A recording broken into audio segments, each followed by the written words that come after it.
Hi, today in front of me Samsung Galaxy A23 and I'll show you how to enable or disable NFC on this device.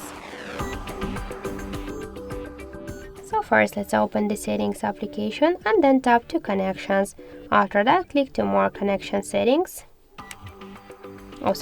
Here in connection section we can see NFC and contactless payments.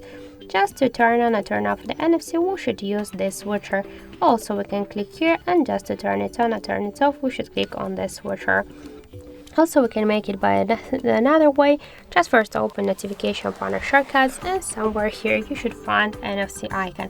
If you don't see this icon, like in my case, just click on this plus icon, and you will see here that there's invisible icons.